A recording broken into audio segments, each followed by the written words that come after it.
Hey team, in this training video, we are going to be talking about the difference between a brand name and a corporation name. So this is a very common question amongst new beginner business owners, which is, hey, does my brand name, does my domain, does my email, does my logo, does that have anything to do with my legal entity, aka my LLC, aka my corporation? And so the answer to that question is that your brand name and your legal entity are actually two separate things. And we're going to go ahead and remind you of this over and over again here in the upcoming trainings as we go ahead and talk about, setting up your domain name and setting up your other brand assets. And we're going to go ahead and remind you that, hey, there is a difference between your brand and your legal entity. And so what that does mean is that your domain name or your brand name could be one thing, but then the legal entity that is registered with the actual corporation, with the state, with the national government, with the IRS, whatever,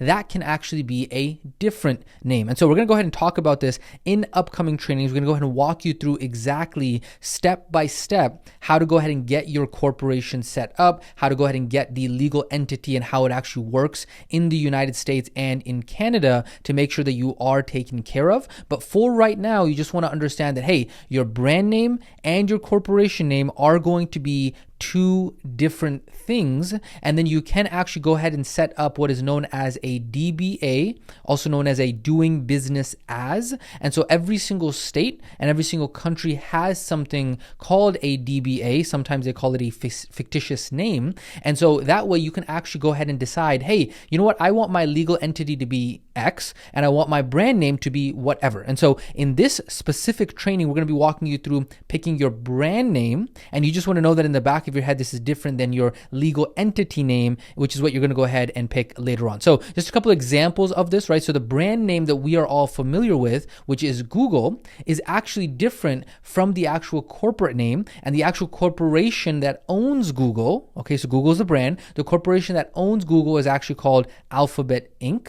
And then the same thing goes with a lot of other well-known brands, right? So Geico, for example, Geico stands for Government Employees Insurance Company, right? I didn't know that before we put this training together, but the actual corporation that owns Geico, right? So the corporation name is different, is Berkshire Hathaway. That is Warren Buffett's company, okay? So brand names such as Pizza Hut, Taco Bell, KFC, all of those are actually the corporation that owns them, okay? The corporation, the actual corporate name is Yum Brands Inc., okay? Same thing with Tide, Pampers, and Gillette. That is actually owned, these are all brand names of Procter & Gamble, P&G, okay? Same thing with Frito-Lay, Gatorade, Tropicana, right? All of these are owned by the actual corporation name is PepsiCo, okay? So again, do not worry. All of the financial, legal, and accounting foundations are going to be available to walk you through later on inside of this course, but we just want to go ahead and really put this from the very beginning because it is a very common question that a lot of people have as they are getting started out here. Now, the other thing I want to go ahead and point out, because I think a lot of people don't recognize this, especially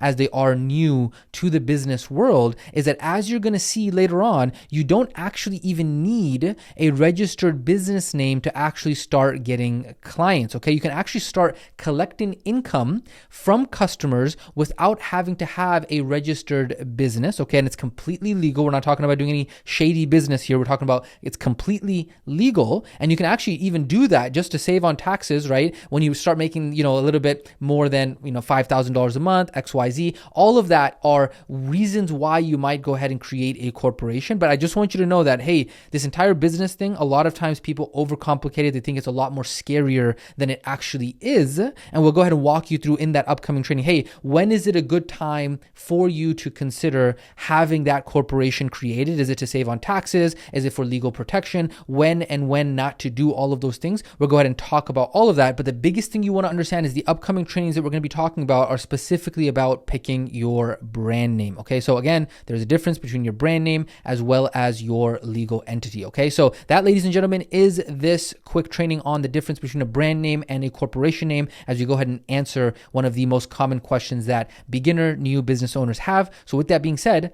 we will catch you in the next training.